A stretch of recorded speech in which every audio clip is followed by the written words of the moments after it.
Hello students, જેમ આપણે last વિડીયોમાં બતાવ્યું હતું, નવા સત્રની અંદર અભ્યાસક્રમ ધોરણ 11 કમ્પ્યુટર સબ્જેક્ટમાં ચેન્જ થઈ ગયો છે.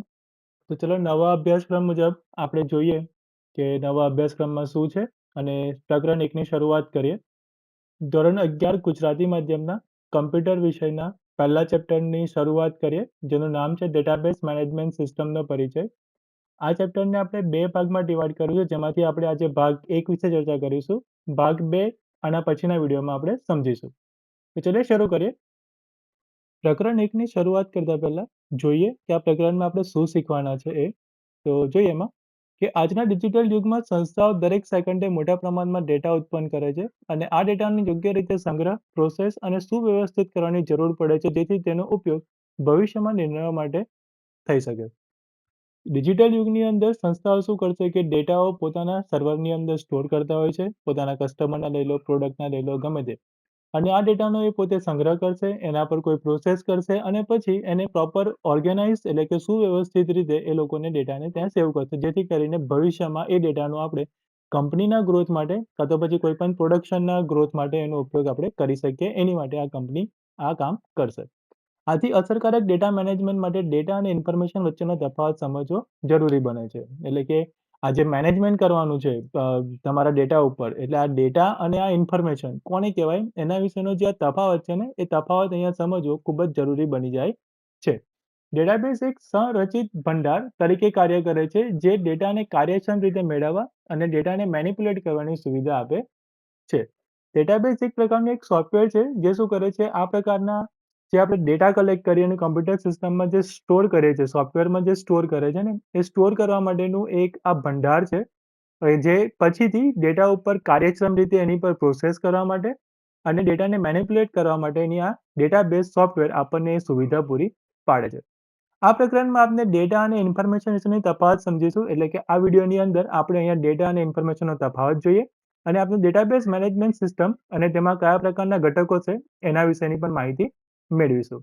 આપણે એક નમૂનાનો ડેટાબેઝ પણ બનાવીશું અને ડેટાબેઝમાં જે મહત્વનો ભાગ ભજવે છે તે ડેટા ટાઈપ વિશે પણ અભ્યાસ કરીશું.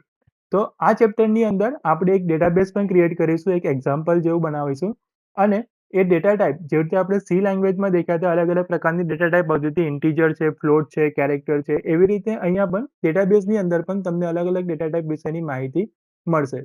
કે કયા પ્રકારના ડેટા છે અને કયા પ્રકારની માહિતી સ્ટોર કરે છે એ પણ તમને આ પ્રકરણની અંદર શીખવા મળશે, જે આપણે આ ચેપ્ટરના ભાગ 2 ની અંદર શીખવાના છીએ. તો આજના ચેપ્ટરનો પહેલો ટોપિક ડેટા વિરુદ્ધ ઇન્ફોર્મેશન, એટલે ડેટા અને ઇન્ફોર્મેશન વચ્ચેનો તફાવત જોઈએ. તો ઘણીવાર યુઝર ડેટા અને ઇન્ફોર્મેશન શબ્દોનો સમાનાર્થી તરીકે ઉપયોગ કરે છે, તેથી આ બંને શબ્દોની ચોક્કસ અર્થ જાણવો જરૂરી છે. ઘણી વખત શું કરે છે યુઝર ડેટા અને ઇન્ફોર્મેશન બંનેને સમાનાર્થી તરીકે જુએ છે, એટલે કે બંને એકબીજાના પૂરક, સેમ જેવું લાગે આપણને. એટલે આ બંને શબ્દ વચ્ચેનો તફાવત સમજવો જરૂરી છે. ડેટાબેઝની દ્રષ્ટિએ જોતા આપણને ડેટા અને ઇન્ફોર્મેશન બંને અલગ અલગ એને વ્યાખ્યાયિત આપણે કરી શકીએ છીએ. ડેટા અને ઇન્ફોર્મેશનને અનેક રીતે વ્યાખ્યાયિત કરી શકાય, તો ચાલો આપણે તે શું છે તે સમજવાથી શરૂઆત કરીએ. તો સૌથી પહેલા ડેટા વિશે જાણીએ કે ડેટા કોને કહેવાય એ. તો કે ડેટા એ લોકો, સ્થળો, વસ્તુઓ અથવા ઘટનાઓ સંબંધિત અસંગઠિત હકીકતો, આંકડાઓ અને વિગતો છે. ડેટા કોને કહેવાય? તો કે લોકો, સ્થળો, વસ્તુઓ અથવા ઘટનાઓ સંબંધિત અસંગઠિત હકીકતો, આંકડાઓ અને વિગતો તરીકે એને વ્યાખ્યાયિત કરી શકાય. તે મોટાભાગે કાચો એટલે કે રો ગણવામાં આવે છે. ડેટા હંમેશા કેવો હોય? રો મટીરિયલમાં. જ્યાં સુધી એના પર કોઈ પણ પ્રકારની પ્રોસેસ કરવામાં ના આવે ત્યાં સુધી એ કાચો ગણાય અને પ્રોસેસ કર્યા બાદ એ ડેટા ઇન્ફોર્મેશનમાં કન્વર્ટ થઈ જતો હોય છે. આ બંને વચ્ચેનો મેઇન તફાવત આ જ છે. ડેટા કોઈ પણ ફોર્મેટમાં હોઈ શકે છે, જેમ કે સંખ્યાઓ, ટેક્સ્ટ, ઇમેજ અથવા વિડીયો. ડેટા અહીંયા કોઈ પણ ફોર્મેટમાં હોઈ શકે. એ આઈધર ટેક્સ્ટ હોઈ શકે, નંબર્સમાં હોઈ શકે, ઇમેજ હોઈ શકે અથવા વિડીયો પણ હોઈ શકે. તે લખેલો કે બોલેલો પણ હોઈ શકે છે. કાચા સ્વરૂપમાં ડેટા કદાચ બહુ ઉપયોગી હોતો નથી. કાચા સ્વરૂપનો ડેટા હંમેશા આપણને ઉપયોગમાં લેવાતો નથી, બરાબર? કેમ કે એની પર કોઈ પણ પ્રકારની પ્રોસેસ કરાતી હોતી નથી, એટલા માટે. નિર્ણય લેવાની પ્રક્રિયામાં ડેટાના મહત્વને જોતા ઘણી કંપનીઓ તેને એક મુખ્ય સંપત્તિ પણ માને છે. આ પ્રકારના ડેટા ઉપર પ્રોસેસ કર્યા બાદ એનાથી ઇન્ફોર્મેશન મળે અને ઇન્ફોર્મેશનની મદદથી કંપનીની અંદર આપણે એક યોગ્ય નિર્ણય લઈ શકતા હોઈએ છીએ. એટલા માટે આ જે ડેટા છે ને, એ ડેટાને મહત્વનું ગણાતું હોય છે કંપનીની દ્રષ્ટિએ જોઈએ છે કે કંપનીમાં આગળ મુખ્ય નિર્ણયો લેવા માટે આપણે આ પ્રકારના ડેટા સ્ટોર કરતા હોઈએ અને ડેટા ઉપર પ્રોસેસ પણ કરતા હોઈએ છીએ. ડેટાનો મૂળભૂત ગુણધર્મ એ છે કે તે ઘણીવાર અપ્રસ્તુત અને અસંરચિત હોય છે, એટલે કે અનસ્ટ્રક્ચર હોય છે. અહીંયા ડેટાનો ગુણધર્મ એ છે કે અપ્રસ્તુત છે. એને કોઈ જગ્યા પર આપણે એને બતાવી ન શકીએ કેમ કે બહુ રો છે, કાચો ડેટા છે. એટલે એના પરથી આપણને માહિતી જલ્દી મળે ના અને એના પરથી આપણે યોગ્ય નિર્ણય પણ લઈ શકતા હોતા નથી. અને આ છે જે ડેટા એ છે અસંરચિત છે, એટલે કે અનસ્ટ્રક્ચર્ડ ફોર્મેટમાં એ પણ હોઈ શકે છે. નેક્સ્ટ ટોપિક છે અહીંયા ઇન્ફોર્મેશન. તો ઇન્ફોર્મેશન કોને કહેવાય ચલો જોઈએ. તો કે ઇન્ફોર્મેશન એ પ્રોસેસ થયેલો ડેટા છે. ઇન્ફોર્મેશન કોને કહેવાય કે જે ડેટા આપણે ડેટાબેઝમાં સ્ટોર કર્યો છે એના પર કોઈ પણ પ્રકારની પ્રોસેસ એટલે કે આપણે જે જરૂરી છે એ પ્રમાણેની પ્રોસેસ કર્યા બાદ આપણને જે માહિતી મળે છે એને અહીંયા આપણે ઇન્ફોર્મેશન તરીકે સમજીએ છીએ. એટલા માટે ઇન્ફોર્મેશનને અહીંયા પ્રોસેસ થયેલો ડેટા કહેવામાં આવે છે. જ્યારે કાચા ડેટાને કોઈ પ્રકારની પરિવર્તન પ્રક્રિયામાંથી પસાર કરવામાં આવે ત્યારે તે ઇન્ફોર્મેશનમાં રૂપાંતરિત થાય છે અને ઇન્ફોર્મેશનનો મૂળભૂત ગુણધર્મ એ છે કે તે સંરચિત એટલે કે સ્ટ્રક્ચર, સુસંગત અને અર્થપૂર્ણ હોય છે. અહીંયા જ્યારે કાચા ડેટા એટલે કે જે આપણી પાસે નોર્મલ ડેટા છે એના પર આપણે કોઈ પણ પ્રકારની એને પરિવર્તનની પ્રક્રિયામાંથી પસાર કરવામાં આવે ત્યારે તે ઇન્ફોર્મેશનમાં બદલાઈ જાય છે. બરાબર? અને ઇન્ફોર્મેશનનો મૂળ ગુણધર્મ એ છે કે તે સ્ટ્રક્ચર છે, સુસંગત છે, પર્ટિક્યુલર આપણે જે માહિતી જોઈએ છે, જેવા પ્રકારનો આપણને ડેટા જોઈએ છે, એના રિગાર્ડિંગ છે એટલે કે સુસંગત છે. અને એનો કોઈ મીનિંગ નીકળે છે એટલે કંઈ એ અર્થપૂર્ણ હોય છે. એક એક્ઝામ્પલ દ્વારા સમજીએ કે એક ડેટા અને ઇન્ફોર્મેશન વચ્ચેનો તફાવત સમજવાનો આપણે પ્રયાસ કરીએ. તો એક એક્ઝામ્પલ છે જે પહેલું આપ્યું છે ડેટાનું એક્ઝામ્પલ છે કે 1200, 2500, 79,154, પશ્ચિમ, અરુણ કદમ અને ટીએમ શૂઝ જેવી સંખ્યાઓ અને ટેક્સ માત્ર આ ડેટા તરીકે ઓળખાય છે. કેમ કે આમાં કશી માહિતી ક્લિયર નથી થતી. 1200 એટલે શું છે? 2500 શું છે? 79,154 શું છે? પશ્ચિમ એટલે શું? અરુણ કદમ, ટીએમ શૂઝ આ શબ્દનો અર્થ નથી સમજાતો. સ્વતંત્ર રીતે તેમાં કોઈ પણ સુસંગત કશું લાગતું નથી. એટલા માટે આને ખાલી ડેટા કહેવામાં આવે છે. પણ આની પર હવે આપણે પ્રોસેસ કરીએ અને પ્રોસેસ કર્યા બાદ જોઈએ કે એ કેવી રીતે કન્વર્ટ થઈ રહ્યા છે. તો જો કે તેને યોગ્ય સંદર્ભમાં મૂકીએ તો શ્રી અરુણ કદમ, કર્મચારી નંબર 79,154 એ પશ્ચિમ ભારતના ક્ષેત્રમાં ₹2,500 ભાવે 1200 ટીએમ શૂઝનું વેચાણ કર્યું છે. તો આ એક ઇન્ફોર્મેશન બની જાય છે કારણ કે તે અર્થ અને સંદર્ભ પ્રદાન કરે છે. હવે એ જ એક્ઝામ્પલમાં આપણે અહીંયાથી પ્રોપર એને વ્યવસ્થિત ઓર્ગેનાઇઝ કરીએ, એને પ્રોપર સ્ટ્રક્ચરમાં ગોઠવીએ. તો શ્રી અરુણ કદમ, કર્મચારી નંબર આપી દીધો, પશ્ચિમ ભારતના ક્ષેત્રમાં ₹2,500 ત્યાં આગળ મેન્શન કર્યું છે અને ₹2,500 ભાવે 1200 ટીએમ જે છે એ શૂઝનું વેચાણ કર્યું છે.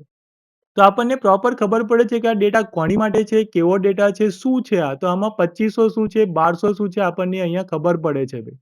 તો એને અહીંયા આગળ આ ઇન્ફોર્મેશન તરીકે એને ગણવામાં આવે છે. નેક્સ્ટ ટોપિક છે ડેટાબેઝ એટલે શું? આજે આપણે બધા આપણા રોજિંદા જીવનમાં એક અથવા વધુ પ્રકારના ડેટાબેઝનો ઉપયોગ કરીએ છીએ. ડેટાબેઝનું સૌથી સરળ ઉદાહરણ આપના મોબાઈલ ફોનમાં રહેલી કોન્ટેક્ટ બુક છે, જેમાં આપના પરિચિતના નામ, કોન્ટેક્ટ નંબર અને ઈમેલ એડ્રેસ હોય છે. રોજબરોજના જીવનની અંદર આપણે એક અથવા એકથી વધુ પ્રકારના ડેટાબેઝનો ઉપયોગ કરતા હોઈએ છીએ, પણ આપણે જાણતા અજાણતા એનો ઉપયોગ કરતા જ હોઈએ છીએ, પણ આપણને એની ખ્યાલ નથી હોતો. તો એનું સૌથી બેસ્ટ એક એક્ઝામ્પલ છે તમારા મોબાઈલ ફોનમાં રહેલી કોન્ટેક્ટ બુક, એટલે કે કોન્ટેક્ટ લિસ્ટ, જેમાં તમે તમારા પરિચિતના મોબાઈલ નંબર નાખેલા છે, જેમાં નામ અને નંબર અને ઈમેલ એડ્રેસ જો કદાચ તમે સ્ટોર કર્યા હોય તો તમને ઈમેલ એડ્રેસ પણ એમાં તમને જોવા મળે છે. કોઈપણ વ્યક્તિગત પરિચિતને લગતી વિગતોને રેકોર્ડ તરીકે ઓળખવામાં આવે છે, એટલે કે પર્ટિક્યુલર કોઈપણ એક વ્યક્તિને ઓળખાણ થઈ રહે એ પ્રમાણેની જો ડિટેલ આપણી પાસે હોય તો એને અહીંયા રેકોર્ડ તરીકે ઓળખવામાં આવે છે. જેમ કે પર્ટિક્યુલર વ્યક્તિનું first name, middle name, last name, એની height, weight, mobile number, blood group, address et cetera. બરાબર? ડેટાબેઝ એ યોગ્ય રીતે વ્યવસ્થિત સ્ટોર કરેલ સંબંધિત ડેટા આઇટમનો સમૂહ તરીકે ઓળખાય છે. અને આ વ્યાખ્યા મુજબ જ્યારે આપણે ડેટાબેઝનો ઉલ્લેખ કરીએ ત્યારે બે મુદ્દાઓ ધ્યાનમાં રાખવા જરૂરી છે. એક, તેમાં એકબીજા સાથે સંબંધિત ડેટા આઇટમ હોવી જોઈએ અને બીજું, તે એક વ્યક્તિગત કલેક્શન હોવું જોઈએ. ડેટાબેઝનો ઉલ્લેખ કરતી વખતે એટલે કે ડેટાબેઝ બનાવતી વખતે બે મુદ્દાઓને ધ્યાનમાં રાખવાના. એક છે કે તેમાં એકબીજા સાથે સંબંધિત ડેટા આઇટમ હોવી જોઈએ, એટલે કે એક વ્યક્તિની તે ઇન્ફોર્મેશન આપણે સ્ટોર કરી રહ્યા છે તો એ જ પ્રકારની ઇન્ફોર્મેશન બીજા વ્યક્તિની પણ લેવી જોઈએ. અને બીજું, તે એક વ્યક્તિગત કલેક્શન હોવું જોઈએ, એટલે કે પર્ટિક્યુલર એક વ્યક્તિને લઈને એની જ રિગાર્ડિંગ ઇન્ફોર્મેશન ત્યાં આગળ સ્ટોર થયેલી હોવી જોઈએ. પછી બીજા વ્યક્તિની ઇન્ફોર્મેશન એના નામની સાથે આવી જોઈએ નહીં. તો આ બે મુદ્દાઓ ધ્યાનમાં રાખવા જરૂરી છે. ઘટકોની તાર્કિક ગોઠવણ જ્યારે જરૂર પડે ત્યારે ઘટકો શોધવાનું હંમેશા સરળ બનાવે છે અને ડેટાબેઝ ઘણીવાર પ્રીડિફાઇન્ડ નિયમોના સમૂહ અને ડેટા મોડેલ અનુસાર ડિઝાઇન કરવામાં આવે છે. અહીંયા તમારા ડેટાની ત્યાં આગળ એક લોજિકલ રીતે ત્યાં આગળ ગોઠવણ કરી હોય ત્યારે એને શોધવાનું થાય ત્યારે આપણે એને ઇઝીલી શોધી શકીએ છીએ, એટલે કે એને શોધવાનું હંમેશા સરળ બને જ્યારે એને લોજિકલ ગોઠવણ કરી હોય ત્યારે. અને ડેટાબેઝ ઘણીવાર પ્રીડિફાઇન્ડ નિયમોના સમૂહને અને ડેટા મોડેલ અનુસાર ડિઝાઇન કરવામાં આવે છે. આપણે કયા પ્રકારનું ડેટા મોડેલ યુઝ કરીએ છીએ ધ્યાનમાં રાખીને અને એ ડેટા મોડેલ જે આપણે યુઝ કરી રહ્યા છીએ એમાં કયા પ્રકારના નિયમો છે એ નિયમોને અનુસરીને આપણે ડેટાબેઝ શું કરતા હોઈએ છીએ, ડિઝાઇન કરતા હોઈએ છીએ. ડેટા મોડેલ એ ડેટાને સ્ટોર કરવા અને ફરીથી મેળવવાની રીતનું વર્ણન કરે છે. તો આ જે ડેટા મોડેલ છે, ડેટા મોડેલને આપણે અહીંયા ડેટાને સ્ટોર કરવાથી માંડીને એને ફરીથી આપણે કેવી રીતે મેળવી શકીએ છીએ ને એનું અહીંયા એ વર્ણન કરે છે. ડેટાબેઝ મેનેજમેન્ટ સિસ્ટમમાં વિવિધ પ્રકારના ડેટા મોડેલ છે, જેમ કે hierarchical, network, relational, object oriented, flat, semi structure, associative અને કન્ટેક્સ્ટ. તો આ બધા અલગ અલગ ડેટા મોડેલના નામ આપેલા છે કે આ પ્રકારના એક હાયરાર્ચિકલ છે, નેટવર્ક છે, રિલેશનલ છે, ઓબ્જેક્ટ ઓરિએન્ટેડ છે, ફ્લેટ છે, સેમી સ્ટ્રક્ચર, એસોસિએટિવ, કન્ટેક્સ્ટ. આ બધા અલગ અલગ પ્રકારના ડેટા મોડેલ છે. આમાંના બે મોડેલ ફ્લેટ અને રિલેશનલ મહત્વનો ભાગ ભજવે છે. તો અહીંયા ફ્લેટ ડેટા મોડેલ અને રિલેશનલ ડેટા મોડેલ અહીંયા મહત્વનો ભાગ ભજવશે. ફ્લેટ ડેટા મોડેલ સ્ટોર કરવાનું એક પ્રારંભિક મોડેલ હતું, જ્યારે રિલેશનલ મોડેલ આજે સૌથી વધુ વ્યાપકપણે ઉપયોગમાં લેવાતું મોડેલ છે. જે આ ડેટા મોડેલનું એક જે ફ્લેટ મોડેલ છે એ શરૂઆતમાં એટલે કે જે નાના પ્રકારના ડેટા હોય એની અંદર તમે આ યુઝ કરી શકો ડેટા મોડેલનો. પણ જ્યારે વધારે પડતા લાર્જ અમાઉન્ટમાં જો ડેટા છે તો એ રિલેશનલ મોડેલમાં તમે એનો યુઝ કરી શકો. એટલા માટે આજે વ્યાપકપણે એનો વધારે પડતો ઉપયોગમાં લેવાય છે. એટલે કે રિલેશનલ મોડેલ સૌથી વધારે વપરાતું ડેટા મોડેલ છે.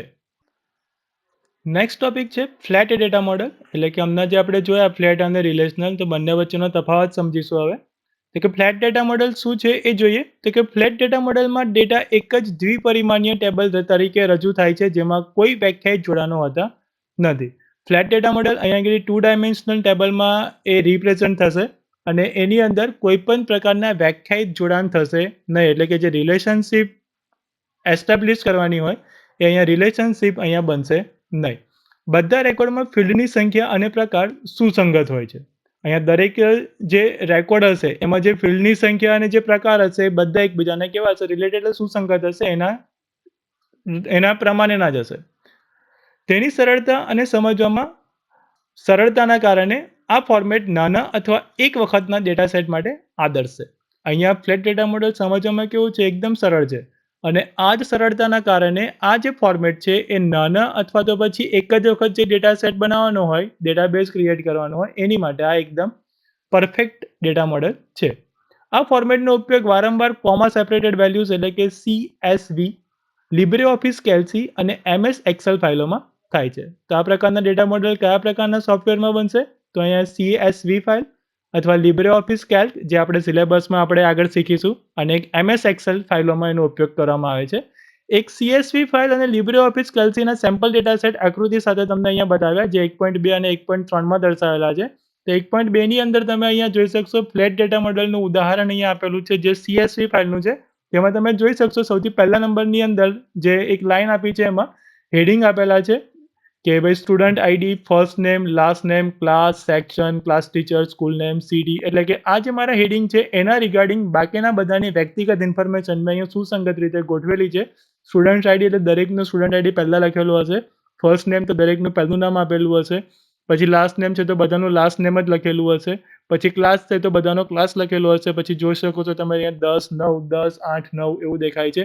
દરેકના સેક્શન છે AB, ACB વગેરે કરીને. એટલે જે પ્રમાણેની હેડિંગ લખી છે એ પ્રમાણેની જ મેં ઇન્ફોર્મેશન એના જ રિગાર્ડિંગ મેં અહીંયા શું કરી છે, બનાવી છે. તો આ જે છે ફાઇલ એ CSV ફાઇલનું અહીં મને એક ઉદાહરણ આપેલું છે. ફ્લેટ ડેટા મોડેલ ખૂબ જ સરળ અને સમજવામાં સહેલું છે, જો કે કેટલીક મર્યાદાઓના કારણે તેનો ઉપયોગ જટિલ અથવા મોટા પાયાના ડેટાસેટ માટે થઈ શકતો નથી. અહીંયા ફ્લેટ મોડેલ જે છે સમજવામાં એકદમ સરળ છે, બરાબર, પણ કેટલીક મર્યાદાઓ છે જેના કારણે એને મોટા ડેટાબેઝ જ્યારે ક્રિએટ કરવાના હોય ને એની અંદર આપણે ફ્લેટ ડેટા મોડેલનો યુઝ નથી કરી શકતા. અહીંયા તમે જોઈ શકશો એક CSV ફાઇલનું ઉદાહરણ તમને આગળની આકૃતિમાં આપ્યું હતું. આ નેક્સ્ટ ઇમેજની અંદર તમે અહીં આગળ LibreOffice Calcની અંદર ફ્લેટ ડેટા મોડેલનું ઉદાહરણ આપેલું છે કે કેવી રીતે સ્ટોર થાય છે. તો LibreOffice Calc જે છે અહીંયા આગળ ટેબલ માં ડેટા સ્ટોર કરેલો છે, જે જનરલી રો અને કોલમ વાઇઝ અહીંયા ક્રિએટ થયેલું હોય ટેબલ આપણું. તો અહીંયા જોઈ શકશો કે દરેક સેલના હેડિંગમાં આપણે અહીં આગળ student ID, first name, last name, class, section વગેરે અહીં આગળ મેન્શન કરેલા છે અને દરેક કોલમમાં પર્ટિક્યુલર વ્યક્તિગત ઇન્ફોર્મેશન તમને એ પ્રમાણેની અહીંયા જોવા મળી રહી છે. બરાબર. તો આ જે છે LibreOffice Calc એની પણ અમુક લિમિટેશન્સના કારણે અહીંયા જો આપણી પાસે સ્મોલ અમાઉન્ટમાં ડેટા છે તો એ તમે અહીંયા એમાં સ્ટોર કરી શકો છો અને આનો LibreOffice Calcનો તમે એનો યુઝ કરી શકો છો. પણ જો તમારી પાસે બલ્કમાં ડેટા છે, લાર્જ અમાઉન્ટ ઓફ ડેટા છે તમારી પાસે, તો તમે આ સોફ્ટવેરનો એટલે કે ફ્લેટ ડેટા મોડેલનો યુઝ કરી શકતા નથી. પછી તમારે ત્યાં આગળ રિલેશનલ ડેટા મોડેલ પ્રકારના જે અલગ અલગ ડેટા મોડેલ છે, જે સોફ્ટવેર છે, એનો તમારે અહીંયા ઉપયોગ કરવો પડે છે. ફ્લેટ ડેટા મોડેલની કેટલીક મર્યાદાઓ છે જે નીચે મુજબ છે. હવે ફ્લેટ ડેટા મોડેલની કેટલીક લિમિટેશન્સ છે એના વિશેની ચર્ચા કરીએ આપણે. તો ફ્લેટ ડેટા મોડેલમાં પહેલી મર્યાદા છે ડેટા રિડન્ડન્સી. તો કે ફ્લેટ ડેટાબેઝમાં એક જ ડેટા ઘણી વખત રિપીટ થવાની શક્યતાઓ ઘણી વધારે છે. જેમ કે આકૃતિ 1.3માં ક્લાસ ટીચરનું નામ તમને અહીંયા ઘણી વખત જોવા મળી રહ્યા છે. ક્લાસના નામ પણ લાઈક ધોરણ 10 તમે ત્યાં આગળ મલ્ટિપલ ટાઈમ દેખ્યું હતું, સેક્શન મલ્ટિપલ ટાઈમ દેખ્યું હતું. તો આ રીતે તમે અહીંયા ડેટા રિપીટ થયા કરે છે. બીજા નંબરનું છે અપડેટ એનોમલીઝ. તો ડેટા ઘણી વખત રિપીટ થતો હોવાથી જો ઉદાહરણ તરીકે માય સ્કૂલ નામ અપડેટ કરવાનું હોય તો આપને આ ડેટા ધરાવતી દરેક રોમાં ફેરફાર કરવો પડશે અને જો રોની સંખ્યા ખૂબ વધારે હોય તો ભૂલો થવાનું જોખમ વધી જાય છે. એટલે કે જો એક એક્ઝામ્પલ તરીકે આપ્યું છે કે ડેટા આપણો રિપીટ થયો છે, આપણે આગળ તો દેખ્યું. તો એક્ઝામ્પલ તરીકે અહીં કીધું છે કે જો માય સ્કૂલ નેમ ઘણી બધી વખત એક જ રો એટલે કે રોની અંદર રિપીટ થયા કરતું હોય અને આવી આપણી પાસે 10-15 રો છે કાં તેનાથી વધારે પણ હોઈ શકે, તો એ દરેક રોમાં જઈ અને માય સ્કૂલનું નામ ત્યાં આગળ ઇરેઝ કરી અને નવી સ્કૂલનું નામ લખવું, અહીં આગળ શું છે ભૂલ થવાનું આમાં જોખમ વધી જાય છે. કેમ કે કોઈ એકાદ રો રહી જાય તો ડેટા ત્યાં આગળ ખોટો પડે ત્યાં આગળ અને આપણને ડેટા પણ ત્યાં આગળ જ્યારે ઇન્ફોર્મેશન લઈએ ત્યારે પણ આપણે ખોટી ઇન્ફોર્મેશન આપણને મળવાની શક્યતા રહે છે.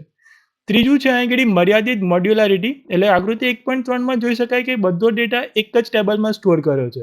એટલે કે તમારું ત્યાં રોલ નંબર પણ છે, ફર્સ્ટ નેમ છે, લાસ્ટ નેમ છે, ક્લાસ છે, ટીચર નેમ છે, બધું જ તમારું કેવું છે એક જ ટેબલની અંદર દરેક ફિલ્ડ અહીંયા સ્ટોર કરી છે. અને આ જ કારણે ફેરફારોને અલગ કરવા અથવા ડેટા ઘટકોને અલગ અલગ સંદર્ભમાં ફરીથી ઉપયોગ કરવો ખૂબ જ મુશ્કેલ બને છે. એટલે આના જ કારણે કે જે આપણે કોઈ વખત ક્લાસ ટીચરનું આપણે અલગ ફોર્મેટ જોઈએ છે, ખાલી એનું નામ જોતા હોય કે સ્ટુડન્ટ્સના ફર્સ્ટ નેમ અને લાસ્ટ નેમ જોતું હોય, તો આપણે એવી રીતે એનો ઉપયોગ કરી શકતા નથી. બરાબર. કેમ કે ફ્લેટ ડેટા મોડેલમાં આ કામ કરવું ખૂબ જ મુશ્કેલ છે. ચોથા નંબર પર છે નબળી સ્કેલેબિલિટી. એટલે કે 100 રેકોર્ડ જેવી નાની માત્રાના ડેટા માટે ફ્લેટ ડેટા મોડેલ બરાબર કામ કરે છે અને જેમ જેમ ડેટા વધે તેમ તેમ તેનું મેનેજમેન્ટ, અપડેટિંગ અને ક્વેરિંગ બિનકાર્યક્ષમ બનતું જાય છે. એટલે કે જો નાના અમથા રેકોર્ડ છે, જેમ કે અહીંયા એક્ઝામ્પલમાં આપ્યું છે કે 100 રેકોર્ડ જેવી નાની માત્રાનો ડેટા હોય તો આપણે ફ્લેટ ડેટા મોડેલમાં બરાબર કામ કરી શકીએ. પરંતુ જેમ ડેટા વધે તેમ આ પ્રકારનું કામ કરવું આ ડેટા મોડેલની અંદર બિનકાર્યક્ષમ બનતું જાય છે. સ્ટ્રક્ચરના અભાવને કારણે પરફોર્મન્સ સંબંધિત સમસ્યાઓ પણ ઊભી થાય છે. સ્ટ્રક્ચરના અભાવના કારણે અહીં આગળ તમને જે પ્રમાણેનું આઉટપુટ જોઈએ છે એ પ્રમાણેનું આઉટપુટ તમે મેળવી શકતા નથી, જે અહીંયા સૌથી મોટી સમસ્યા દર્શાવે છે. પાંચમા નંબર પર છે ડેટા રિલેશનશિપનો અભાવ. તો કે ફ્લેટ ડેટા મોડેલમાં વાસ્તવિક દુનિયાના સ્ટ્રક્ચરનું પ્રતિનિધિત્વ કરવું મુશ્કેલ છે કારણ કે તે વિવિધ એન્ટિટીઝ વચ્ચે રિલેશનશિપ ડિફાઇન કરી શકતું નથી. ઉદાહરણ તરીકે આકૃતિ 1.3માં વિદ્યાર્થીઓ, શિક્ષકો અથવા ક્લાસ વિષયો વચ્ચેનું રિલેશન ઓળખવું ખૂબ જ મુશ્કેલ છે. તો અહીં આગળ જે ડેટા મોડેલનું એક્ઝામ્પલ આપ્યું તે પ્રમાણે આપણે વાત કરીએ તો જે બે એન્ટિટીઝ વચ્ચે રિલેશનશિપ એસ્ટાબ્લિશ કરવાની હોય ને એ રિલેશનશિપ અહીં આગળ આપણે ડિફાઇન કરી શકતા નથી. તેથી અહીંયા આકૃતિમાં બતાવ્યા પ્રમાણે કે અહીંયા એક્ઝામ્પલમાં બતાવ્યા પ્રમાણે વિદ્યાર્થીઓ, શિક્ષકો અને ક્લાસ અને વિષય વચ્ચેનો રિલેશનશિપ બનાવવું અહીંયા ખૂબ જ મુશ્કેલ છે. છઠ્ઠા નંબર પર છે ડેટા ઇન્ટિગ્રિટીની સમસ્યાઓ. તો કે ઓપરેશન દરમિયાન સુસંગતતા જાળવવી મુશ્કેલ બની શકે છે, જેનાથી ડેટા ઇન્ટિગ્રિટીની સમસ્યાઓ ઊભી થાય છે. ઉદાહરણ તરીકે શાળાનું નામ અપડેટ કરતી વખતે એક ટાઇપોગ્રાફિકલ ભૂલ ધ્યાન બહાર રહી શકે છે. અહીં આગળ આપણે આગળ પણ જોયું હતું કે જો આપણે શાળાનું નામ ચેન્જ કરવું છે તો આપણે ત્યાં આગળ દરેક રોમાં જઈને તમારે રો વાઇઝ નામ ચેન્જ કરવાનું થાય. પણ જો એકાદ રોમાં ટાઇપોગ્રાફિક મિસ્ટેક થઈ ગઈ, સ્પેલિંગ લખવામાં ભૂલ થઈ ગઈ, તો પણ આપણે અહીં આગળ એની મુશ્કેલીનો સામનો આપણે કરી શકીએ છીએ. નેક્સ્ટ છઠ્ઠા નંબર પર છે અહીં આગળ જટિલ ડેટાની ક્વેરી કરવું મુશ્કેલ. એટલે કે સંસ્થામાં કેટલાક નિર્ણયો લેવા માટે ડેટાબેઝની જરૂર હોય છે અને ફ્લેટ ડેટા મોડેલમાં ડેટા વચ્ચે સ્ટ્રક્ચર લિંક્સના અભાવના કારણે વિશ્લેષણ કરવું અથવા અર્થપૂર્ણ રિલેશનશિપ શોધવી ખૂબ જ મુશ્કેલ બની જાય છે. તો અહીં ઘડી છે જટિલ ડેટાને ક્વેરી કરવું મુશ્કેલ. આપણે અહીં ઘડી જે એની ક્વેરી કરવાની આપણે એસક્યુએલનું થી ક્વેરી કરતા હોઈએ છીએ, બરાબર. તો એ મુજબ ક્વેરી કરવી આની અંદર પ્રોબ્લેમેટિકલ થશે, કેમ કે કોઈ બે ટેબલ વચ્ચે કાં તો કોઈ બે એન્ટિટીઝ વચ્ચે અહીં રિલેશનશિપ જ નથી. તો ક્વેરી કરવી અહીં ઘડી કેવી બની જાય છે? એકદમ મુશ્કેલ. જો રિલેશનશિપ હોય તો ક્વેરી કરવી ઇઝી બને, પણ જો બે એન્ટિટીઝ વચ્ચે કે બે ટેબલ વચ્ચે કોઈ પણ પ્રકારની રિલેશનશિપ જ નથી, તો પછી એમાં ક્વેરી કરવું એકદમ મુશ્કેલ કામ બનતું જાય છે. નેક્સ્ટ ટોપિક છે રિલેશનલ ડેટા મોડેલ. જોઈએ એમાં શું છે. Relational data model flat data મોડેલમાં આવતી તમામ સમસ્યાઓનો ઉકેલ લાવે છે. એટલે કે જે કામ આપણે ફ્લેટ ડેટા મોડેલમાં નથી કરી શકતા એ કામ તમે અહીંયા રિલેશનલ ડેટા મોડેલમાં કરી શકો છો. રિલેશનલ ડેટા મોડેલમાં ડેટાને ટેબલના સ્વરૂપમાં ગોઠવવામાં આવે છે. એટલે કે જે રિલેશનલ ડેટા મોડેલ હશે એમાં પણ ડેટાને આપણે અહીંયા ટેબલના સ્વરૂપમાં એટલે કે રો અને કોલમ વાઇઝ જ અરેન્જ કરીશું. ટેબલ રો અને કોલમથી બનેલા હોય છે અને એક ટેબલનો ઉપયોગ ચોક્કસ એન્ટિટીનું પ્રતિનિધિત્વ કરવા માટે થાય છે અને વિવિધ ટેબલ વચ્ચેના સંબંધોને કીનો ઉપયોગ કરીને નિયંત્રિત કરવામાં આવે છે. હવે ફ્લેટ ડેટા મોડેલમાં પણ આપણે જોયું હતું કે LibreOffice કેલ્કમાં આપણે બનાવ્યું હતું, જેમાં પણ ટેબલ વાઇઝ ડેટા સ્ટોર કરેલા હતા.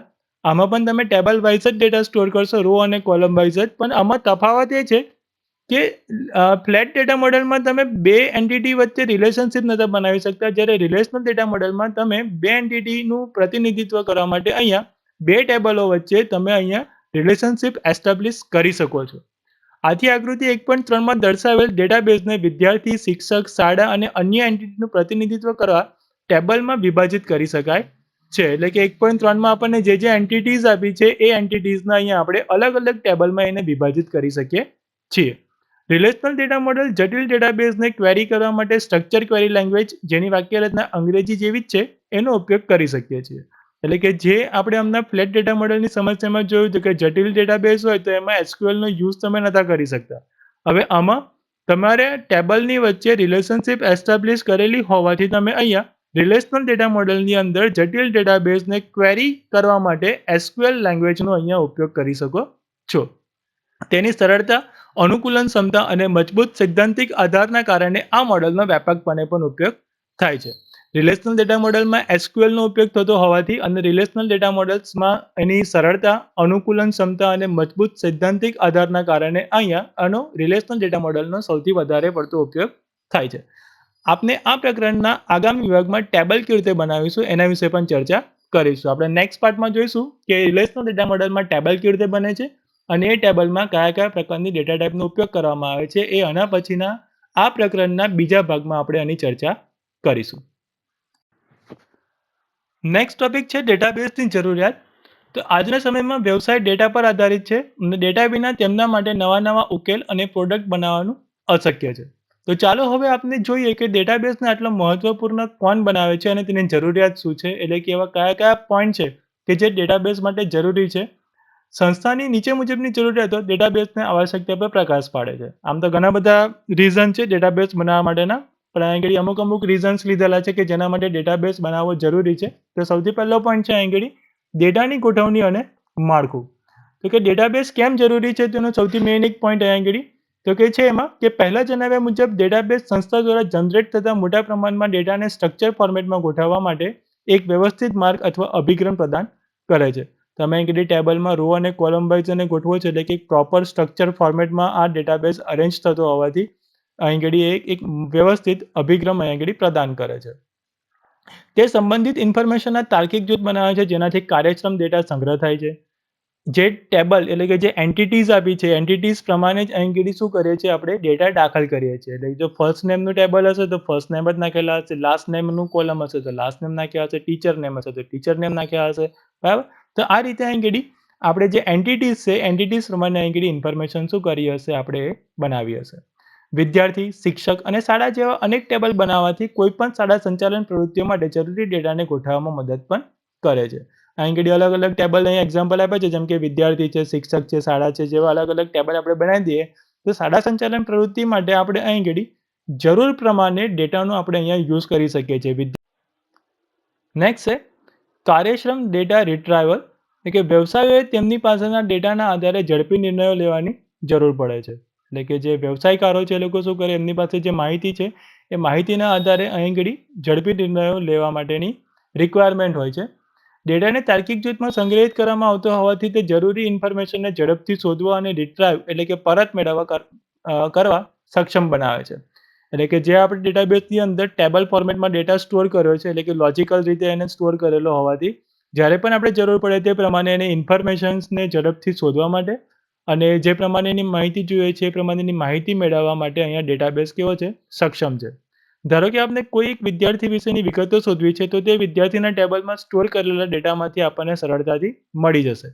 અને જો વધારાની માહિતીની જરૂર હોય, જેમ કે ઉદાહરણ તરીકે વિદ્યાર્થીના માર્ક્સ, તો તે માર્ક્સ સ્ટોર કરેલા બીજા સંબંધિત ટેબલના ડેટાનો ઉપયોગ કરીને મેળવી શકાય છે. એટલે કે પર્ટિક્યુલર વિદ્યાર્થીના માર્ક્સ જોવા છે, તો આપણે વધારાનું એક ટેબલ જે છે એ ટેબલનો યુઝ કરી અને એ વિદ્યાર્થીના માર્ક્સ આપણે જોતા હોય તો વિદ્યાર્થીના નામની સાથે એના માર્ક્સ આપણે અહીંયા એઝ અ ઇન્ફોર્મેશન માહિતી રૂપે એને દર્શાવી શકીએ છીએ. નેક્સ્ટ છે ડેટા ઇન્ટિગ્રિટી અને કન્સિસ્ટન્સી.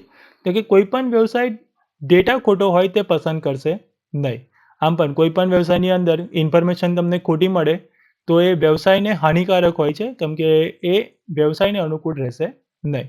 ડેટા પર વેલિડેશન નિયમો લાગુ કરી શકે તેવો ડેટાબેઝ બનાવવાથી વ્યવસાયોને તેમની તમામ કામગીરીમાં સચોટ અને સુસંગત ડેટા જાળવી રાખવામાં પણ મદદ મળે છે. ડેટા વેલિડેશન વિશે ધોરણ 10માં શીખ્યા હતા આપણે. તો જે પ્રમાણેની ફોર્મેટ એટલે કે જે પ્રમાણેનો ડેટા આપણને ટેબલમાં જોઈએ છે એ જ પ્રમાણેનો ડેટા અહીંયા એન્ટર થઈ શકે એવા ડેટાબેઝની અંદર નિયમો હોય છે, જેને વેલિડેશન તરીકે ઓળખવામાં આવે છે. તો એના કારણે આપણે જે ઇન્ફોર્મેશન જોઈએ છે એ જ પ્રમાણેની ઇન્ફોર્મેશન ડેટાબેઝમાં એન્ટર થતી હોવાથી ડેટા કેવા રહેશે, એન્ટિટીને રિગાર્ડિંગ એટલે કે સુસંગત રહેશે. આપણને જે માહિતી જોઈએ છે એ જ પ્રમાણેની માહિતી આપણે ડેટાબેઝના ટેબલમાં સ્ટોર કરેલી હશે. ડેટાને તાર્કિક અને સ્ટ્રક્ચર રીતે ગોઠવવામાં આવે છે, જેથી કોઈ પણ જરૂરી અપડેટ ફક્ત એક જ જગ્યાએ થશે. જે જગ્યા ઉપર કાં તો જે ટેબલમાં ઇન્ફોર્મેશન ચેન્જ કરવાની આવે છે કે માહિતી ડેટાને ચેન્જ કરવામાં આવે છે, તો એ ટેબલમાં જઈને માહિતી સ્ટોર કરી દેવાની. પછી જે રિલેશનશિપ એસ્ટાબ્લિશ કરેલી હશે, તો જ્યાં જ્યાં એ માહિતી બદલવાથી જ્યાં જ્યાં ચેન્જીસ આવતા હશે એ ચેન્જીસ અહીંયા આપમેળે થઈ જશે. આ ફેરફારની અસર પછી સમગ્ર ડેટા સેટમાં પ્રતિબિંબિત થશે.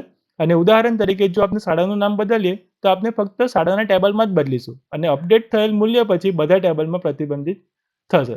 જેમ કે એક્ઝામ્પલ આપ્યું છે કે જો શાળાનું નામ ચેન્જ કરવું છે તો શાળાના ટેબલમાં જઈ અને નામ ચેન્જ કરી નાખવાનું. પછી એના રિગાર્ડિંગ જેટલા પણ એની સાથે રિલેશનશિપ એસ્ટાબ્લિશ એટલે કે ટેબલ જોડાયેલા હશે, તો દરેક ટેબલમાં આ જે અપડેટ થયેલી વેલ્યુ હશે એ ઓટોમેટિક ત્યાં આગળ બતાવી દેશે. બરાબર, એટલે કે દરેક ટેબલમાં જઈ અને આપણે માહિતી ચેન્જ કરવી જરૂરી રહેશે નહીં. એ આપમેળે દરેક ટેબલમાં માહિતી બદલાઈ જશે. પછી નેક્સ્ટ પોઈન્ટ છે એક સાથે એક્સેસ. કે ઘણીવાર ડેટાના એક જ ભાગને અનેક હિસ્સેદારો દ્વારા એક્સેસ કરવાની જરૂર પડે છે અને ડેટાબેઝ ઘણા યુઝર્સને એક સાથે ડેટાને એક્સેસ અથવા ડેટામાં ફેરફાર કરવાની સવલત પૂરી પાડે છે.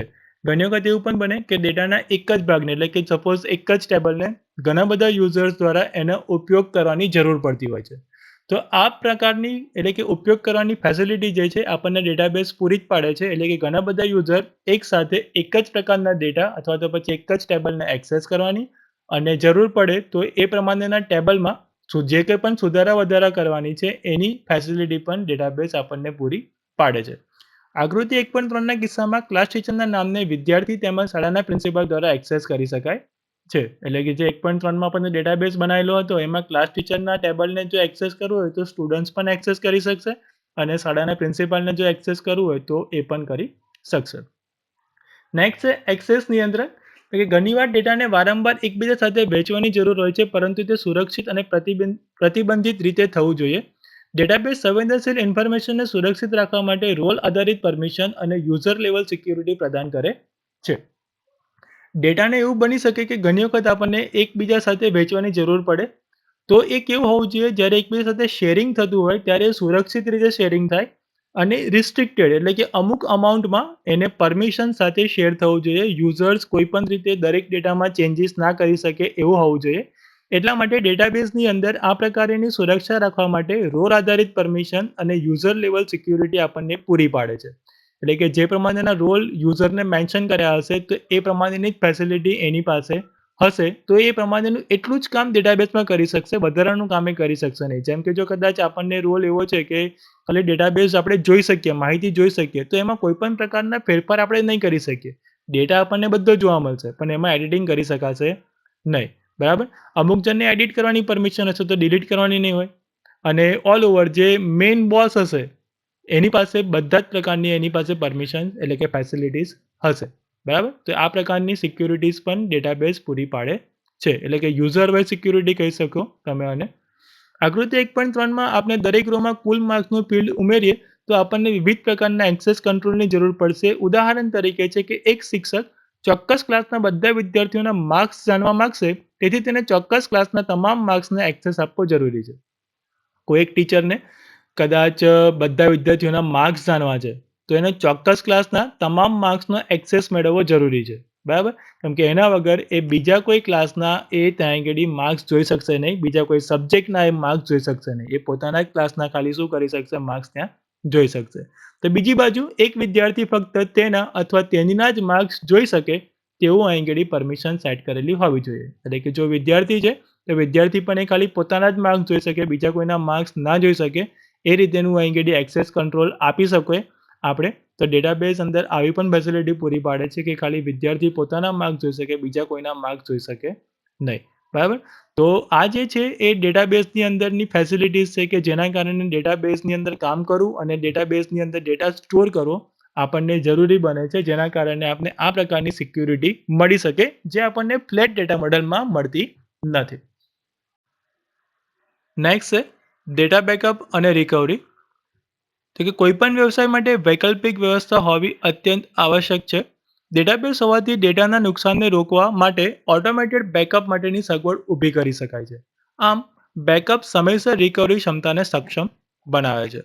ડેટાબેઝ જ્યારે આપણે ક્રિએટ કરતા હોઈએ ત્યારે ડેટાબેઝ બનાવતા એનું બેકઅપ કરવું બી જરૂરી છે. કેમ કે ઇલેક્ટ્રોનિક સાધન છે, જો મે બી કદાચ એ બગડી જાય કાં તો ડેટાબેઝમાં કોઈ પ્રોબ્લેમ આવે, એ ઓપન ના થાય, કાં તો કોઈ પણ પ્રકારનો કોઈ ટેકનિકલ ઇશ્યુઝ આવે તો આપણી પાસે જો ડેટાબેઝનું બેકઅપ હશે તો આપણે ફરીથી એને સરળતાથી ઇન્સ્ટોલ કરી શકીશું, જેથી કરીને ફરીથી ડેટા દાખલ કરવાની જરૂર પડશે નહીં. અહીંયા એક્ઝામ્પલ પણ આપ્યું છે કે ધારો કે આપને છેલ્લા 10 વર્ષના વિદ્યાર્થીના પરિણામની હાર્ડ કોપી સ્ટોર કરી હતી, પરંતુ કોઈ કારણસર તે રેકોર્ડ નાશ પામે છે, તો આ ડેટા પાછો મેળવવો લગભગ અશક્ય છે. કેમ કે એકવાર જો ડેટા કરપ્ટ થઈ ગયો અથવા તો પછી કમ્પ્યુટર સિસ્ટમમાંથી ડિલીટ થઈ ગયો તો પાછો મેળવવો ઓલમોસ્ટ અશક્ય હોય છે. પરંતુ જો તે જ રેકોર્ડના ડેટાબેઝમાં ઉપલબ્ધ હોય તો માર્કશીટ ફરીથી બનાવવી ખૂબ જ સરળ બને છે. પરંતુ જો આપણે આ જ રેકોર્ડનું અહીં ડેટાબેઝની અંદર એનું બેકઅપ બનાવેલું હોય તો ડેટાબેઝ સોફ્ટવેરમાં આપણે ફરીથી એનું બેકઅપ રિસ્ટોર કરી અને આ માર્કશીટની ફરી પ્રિન્ટ કરવી હોય તો આપણે પ્રિન્ટ કરી શકીએ છીએ. નેક્સ્ટ છે અહેવાલ અને વિશ્લેષણ. તો કે ડેટાબેઝ હોવાથી કોઈ વ્યવસાય નિર્ણયો લેવા માટે અહેવાલ અને ડેશબોર્ડ બનાવી શકે છે. એટલે કે ડેટાબેઝના કારણે આપણને અહીં એ ડેટાબેઝ પરના ડેટા પર પ્રોસેસ કર્યા બાદ ઇન્ફોર્મેશન મળતી હોવાથી એ ઇન્ફોર્મેશનને અહીંયા અહેવાલ અને વિશ્લેષણ તરીકે ડેશબોર્ડ પર આપણે રજૂ કરી શકીએ છીએ. તે જટિલ ડેટા વિશ્લેષણ અને બિઝનેસ ઇન્ટેલિજન્સ કાર્યોને સુવિધાજનક બનાવે છે, જેનો ઉપયોગ વ્યવસાયની ક્ષમતાઓ વધારવા માટે થઈ શકે છે. એટલે કે જે કોમ્પ્લેક્સ ડેટા છે કે જે એનાલિટિક કરવું મુશ્કેલ છે એના પર બી કામ કરી અને એકદમ આપણને ઇઝી વેની અંદર ઇન્ફોર્મેશન ડિસ્પ્લે કરી આપે છે. એટલે કે ડેશબોર્ડ પર એ ઇન્ફોર્મેશન બતાવશે, જેના કારણે આપણે ભવિષ્યમાં આપણા વ્યવસાયની ક્ષમતાઓને ઇન્ક્રીઝ કરવા માટે આપણે એ ડેટાનો આપણે અહીંયા યુઝ કરી શકીએ છીએ. જો ડેટા ડેટાબેઝનો ભાગ હોય તો સેંકડો વિદ્યાર્થીઓની માર્કશીટ બનાવવી અને પ્રિન્ટ કરવી ખૂબ જ સરળ હશે. ઉપરાંત વિષયમાં વિદ્યાર્થીઓની નિષ્ફળતા, શ્રેષ્ઠ પ્રદર્શન કરનાર શિક્ષક અને અન્ય જેવા વિશ્લેષણો કરવાનું કાર્ય પણ ખૂબ જ સરળ બની જશે. જો આપણે ડેટાબેઝની અંદર ક્રિએટ કરેલું હશે, એટલે કે ડેટા એન્ટર કરેલા હશે, તો આવા અસંખ્ય વિદ્યાર્થીઓને માર્કશીટ બનાવવી અને પ્રિન્ટ કરવી ખૂબ જ સરળ બની જાય છે. આ ઉપરાંત વિદ્યાર્થીઓ કયા વિષયમાં નિષ્ફળ થયા છે, એટલે કે ફેલ થયા છે, શ્રેષ્ઠ પ્રદર્શન કરનાર શિક્ષક અથવા તો પછી વિદ્યાર્થી કયા છે, જેવા અલગ અલગ પ્રકારના વિશ્લેષણ કરવું પણ એકદમ ઇઝી બની જાય છે. હમણાં 10માનું રિઝલ્ટ આપણે દેખ્યું હશે તો આપણે રિઝલ્ટમાં એનાલિટિક આપણા જીએસસીબી બોર્ડે પણ આપણને પૂરું પાડ્યું હતું કે A2 વાળા કેટલા છે, A1 વાળા કેટલા વિદ્યાર્થીઓ છે, કયા વિદ્યાર્થીઓ પર્ટિક્યુલર કોમ્પ્યુટર વિષયમાં નપાસ થયા છે કે પછી અંગ્રેજી વિષયમાં નપાસ થયા છે, બરાબર. કેટલા ઉમેદવારો જિલ્લા વાઇઝ પરીક્ષા આપવા બેઠા હતા, એમાંથી કેટલા પાસ થયા છે, કેટલા ફેલ થયા છે, જિલ્લા વાઇઝ ટકાવારી આપી છે, કયો જિલ્લો સૌથી વધારે પાસિંગ રેશિયો ધરાવે છે, કયા જિલ્લામાં સૌથી ઓછો પાસિંગ રેશિયો છે, બરાબર. કયા જિલ્લામાં સૌથી વધારે A1 ગ્રેડ ધરાવતા વિદ્યાર્થીઓ છે, દરેક પ્રકારની વિગતો એ પૂરી પાડે છે. હાઈએસ્ટ માર્ક્સ વિષય વાઇઝ તમને બતાવવામાં આવેલા હોય છે. તો આ પ્રમાણેની ઇન્ફોર્મેશન્સ તમને ડેટાબેઝની અંદરથી મળી જાય છે, અને આ પ્રકારનું વિશ્લેષણ કરવું કે જ્યાં ડેટા વધારે પ્રમાણમાં છે, સેંકડો વિદ્યાર્થીઓની માહિતી છે, લાખો વિદ્યાર્થીઓની માહિતી છે, તો એવા જગ્યા ઉપર આ પ્રકારનું વિશ્લેષણ કરવું એકદમ ઇઝી બની જાય છે. ડેટાબેઝની શા માટે જરૂર છે તેના ઘણા વધુ કારણો વિશે વિચારી શકાય, પરંતુ અત્યારે આટલા કારણો પૂરતા છે. આ સિવાયના બીજા ઘણા કારણો છે કે જે તમને ડેટાબેઝની જરૂરિયાત કેમ છે એ તમને બતાવે છે, પરંતુ આટલા કારણો અત્યારે હાલ પૂરતા બરાબર છે. આ વિડીયોનો last topic database management system શું છે. કે સરળ શબ્દોમાં કહીએ તો ડેટાબેઝ એક સંગ્રહ સ્થાન છે, એટલે કે એને એક સંગ્રહ સ્થાન તરીકે ગણાય છે. આ સંગ્રહ સ્થાન જાતે અથવા કમ્પ્યુટર દ્વારા બનાવી શકાય છે, બરાબર. એટલે તમે કોમ્પ્યુટર સિસ્ટમમાં તમે આ પ્રકારનો ડેટાબેઝ ક્રિએટ કરી શકો છો.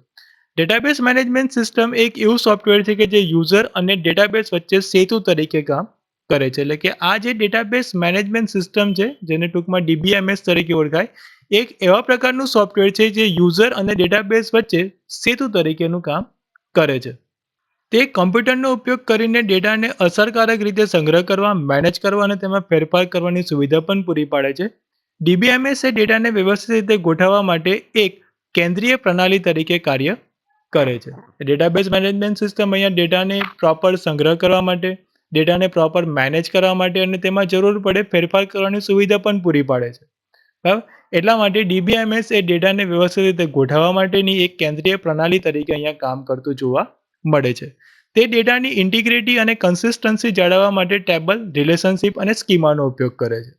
જે ડેટાની ઇન્ટિગ્રિટી અને કન્સિસ્ટન્સી જાળવવા માટે અહીં ટેબલ ફોર્મેટ, રિલેશનશિપ બનાવી, જેમાં એક ટેબલની બીજા ટેબલ સાથેની relationship, primary key, foreign key, composite primary key etcetera તમે અહીંયા ક્રિએટ કરી શકો છો, અને સ્કીમાનો અહીંયા ઉપયોગ કરવામાં આવે છે, જેના વિશે આના પછીના વિડીયોમાં આપણે ચર્ચા કરીશું. DBMS ડેટાને સ્ટોર કરવા, રિટ્રાઈવ કરવા, ફેરફાર કરવા અને કાઢી નાખવા જેવી આવશ્યક સુવિધાઓ SQL જેવી પ્રમાણભૂત ક્વેરી લેંગ્વેજ દ્વારા પ્રદાન કરવામાં આવે છે. તો DBMSની અંદર, એટલે કે આ પ્રકારના સોફ્ટવેર મેનેજમેન્ટની અંદર, તમે ડેટાને સ્ટોર કરી શકો અને રિટ્રાઈવ કરી શકો, જરૂર પડે ફેરફાર કરી શકો, રિમૂવ કરી શકો, બરાબર. આ પ્રમાણેની સુવિધાઓ તમે અહીંયા SQL જેવી ક્વેરી દ્વારા તમે અહીંયા કરી શકો છો. તે એક સાથે અનેક યુઝરને એક્સેસ કરવાની મંજૂરી આપે છે અને સુરક્ષાના પાસાઓ પણ જાળવે છે. આપણે આગળના ટોપિકમાં તમને દેખ્યું હતું કે અનેક યુઝરને એક સાથે એક્સેસ કરવાની મંજૂરી પણ મળશે, અને જે પ્રોટેક્શન હોવું જોઈએ ડેટાબેઝનું, એ ડેટાબેઝને પ્રોટેક્શન કરવાની પણ ફેસિલિટી આપે છે. તે ટ્રાન્ઝેક્શન મેનેજમેન્ટ, બેકઅપ અને ડેટા રિકવરી જેવા જટિલ કાર્યોનું પણ સંચાલન કરે છે. જે આપણે ક્વેરી અંદર ઇન્સર્ટ કરી હોય ટેબલની અંદર, તો એના પ્રમાણે એ ક્વેરી પ્રમાણે કામ કરવું, ડેટાબેઝનું બેકઅપ લેવું, ડેટા રિકવરી કરવી જેવા અઘરા કામો પણ એ આરામથી આપણને કરી આપે છે. એટલે કે ડેટાબેઝ મેનેજમેન્ટનું આ એક અંગત કામ પણ છે. આ ઉપરાંત તે ડેટાબેઝના કદને વિસ્તૃત કરીને અને વધુ યુઝરનું સંચાલન કરીને વ્યાપકતા પણ પૂરી પાડે છે. ડેટાબેઝને આપણે જેટલો પણ ઇન્સર્ટ કરવો એટલો કરી શકીએ છીએ. આમાં કોઈ એવી લિમિટેશન્સ નથી, એટલે એનું કદ વધારવું હોય ડેટાબેઝનું તો પણ તમે વધારી શકો છો. હજુ વધારે બીજા યુઝર એડ કરવા હોય તો પણ તમે એમાં એડ કરી શકો છો. તો પણ એ આગળ જે પ્રમાણે એની કાર્યક્ષમ એની રીતે જે કામ કરી રહ્યું છે એ જ પ્રમાણે કામ કરશે. ડેટાબેઝ વધારે છે, મોટો છે, વધારે યુઝર છે, એને અહીંયાથી કોઈ લાગુ પડતું નથી. Oracle, IBM DB2, Microsoft access અને માઇક્રોસોફ્ટ SQL સર્વર જાણીતી ખાનગી માલિકીના DBMSના ઉદાહરણો છે. એટલે અહીંયા પ્રોપ્રાઇટરી DBMSના એક્ઝામ્પલ આપ્યા છે કે કયા પ્રકારના સોફ્ટવેર છે, એટલે કે લાઇસન્સ બેઝ સોફ્ટવેર કહેવાય, કે જે ઓરેકલ છે, IBM DB2 છે, માઇક્રોસોફ્ટ એક્સેસ છે, માઇક્રોસોફ્ટ SQL સર્વર છે. આ બધા એક ખાનગી માલિકીના DBMS સોફ્ટવેરના નામ છે.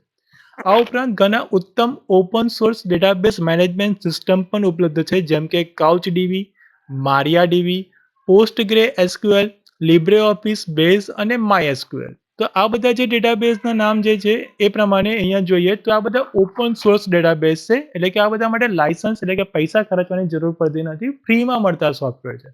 ઓપન સોર્સ એટલે અહીં ફ્રીમાં મળતા સોફ્ટવેર, જેમાં કાઉચડીબી, મારિયાડીબી, પોસ્ટગ્રેસ્ક્યુએલ, લીબ્રેઓફિસ બેઝ, જેના વિશે આપણે આ સિલેબસમાં આખું વર્ષ અહીંયા ભણવાનું છે. જે ડેટાબેઝના ચેપ્ટર્સ હશે એ તમામમાં. માયએસક્યુએલ, આ બધા ઓપન સોર્સ છે. આ દરેકની પોતાની વિશિષ્ટતાઓ અને ક્ષમતાઓ છે કે જે તેમને વિવિધ ઉપયોગો માટે આદર્શ બનાવે છે. અને સામાન્ય રીતે ડીબીએમએસ કેટલાક સોફ્ટવેર એપ્લિકેશનનો એક મહત્વપૂર્ણ ભાગ છે, કારણ કે તે વ્યવસાયોને તેમના રોજિંદા કામકાજ અને નિર્ણય લેવાની પ્રક્રિયાઓ માટે જરૂરી વિશાળ માત્રામાં ડેટાનું સંચાલન કરવા માટે એક મજબૂત, સલામત અને અસરકારક માળખું પૂરું પાડે છે. તો આ પ્રમાણેના જે ડીબીએમએસના ઉદાહરણ આપેલા છે ને, એ ઉદાહરણ પ્રમાણે અહીંયા વાત કરીએ તો રોજિંદા કામકાજ કરવા માટે, અલગ અલગ પ્રકારના નિર્ણય લેવા માટેની પ્રક્રિયા માટે અહીં ઘડી એક વિશાળ માત્રામાં ડેટાનું સંચાલન કરવા માટેની અહીંયા એક સુવિધા પૂરી પાડે છે. અને આ જે ડેટાબેઝ છે એક પ્રમાણનું મજબૂત, સલામત અને એક અસરકારક માળખું પણ આપણને પૂરું પાડે છે, જેના કારણે આપણો ડેટા એમાં સુરક્ષિત પણ રહે છે.